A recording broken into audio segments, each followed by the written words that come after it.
A very good day to Dr. Mazlan and fellow classmates. So today we present our group project 1, which is the SPSS survey template development for travel agent and tour operator questionnaire. My name is Samuel Lamington, following by is my teammates, which is Adriana JEROME, JOANNA John Lucas, KIMBERLY and DONSIA, INTAN NURADAWIYAH and BONIFAY RONNIE.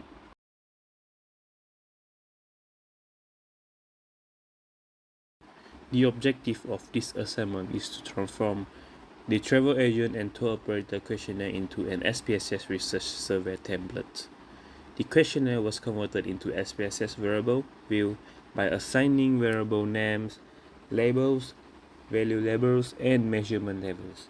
After that, dummy data consisting of 50 respondents were created before generating the descriptive statistic. Next, I will demonstrate how the SPSS file was created from the questionnaire. To begin with the SPSS demonstration, first we have to open SPSS. So this is a variable view. Name, types, labels, values, and measures are each of the columns. So for the example, position was coded as position. The label is current position in company. So for the value are coded, which is 1. Manager, 2nd. Managing director, 3rd. Owner, and 4th, which is the others. The measurements level is nominal. The same coding principle was applied to every variable in sections A, B, and C.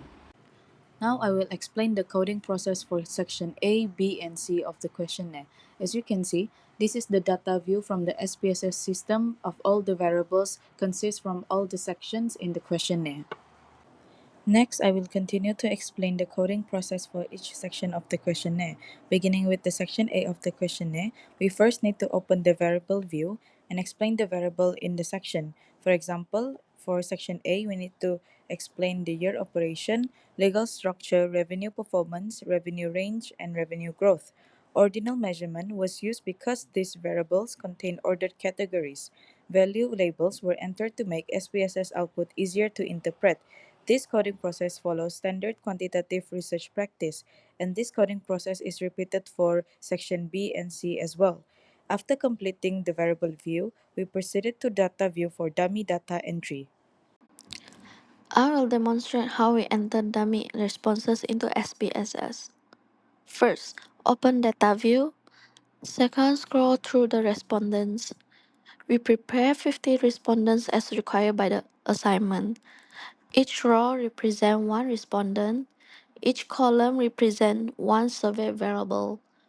Responses were entered using numerical coding according to the value labels created earlier. We carefully ensured that there were no missing values before proceeding to the analysis.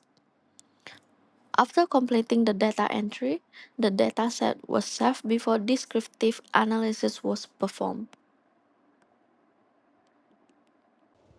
Next, I will demonstrate the descriptive demographic analysis. Under Analyze, we will head to Descriptive Statistics and then to Frequencies. Here, we will move position, year operation, legal structure, revenue performance, revenue range, and revenue growth range to the blank box. Taking the table for revenue performance and revenue growth range, for example, the output will show frequency, percentage, valid percentage, and cumulative percentage. Since the dummy data were evenly distributed, every category has almost similar frequencies. This frequency analysis provides an overview of respondent characteristics before further statistical analysis. Next is the descriptive statistic analysis for the reservation variables. First step is I click Analyze and then go to the descriptive statistic and select descriptives. Next, I move the variables into the analysis box.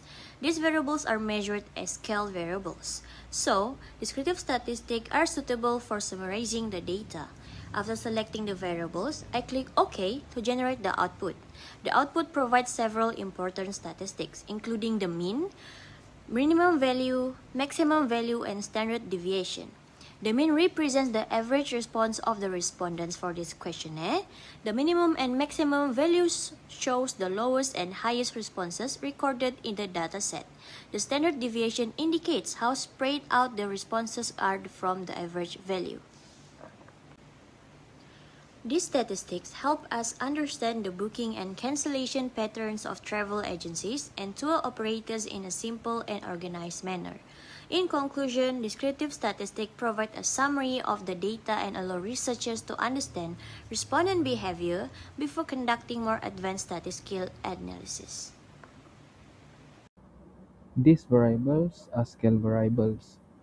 SPSS generate descriptive statistics such as mean, minimum, maximum, and standard deviation. These statistics summarize reservation and cancellation behavior among respondents. In conclusion, this assignment has helped us understand the complex SPSS workflow, beginning from questionnaire coding, variable view creation, dummy data entry, and descriptive statistical analysis. Through this exercise, we learn how to prepare a research database systematically before conducting further statistical analysis.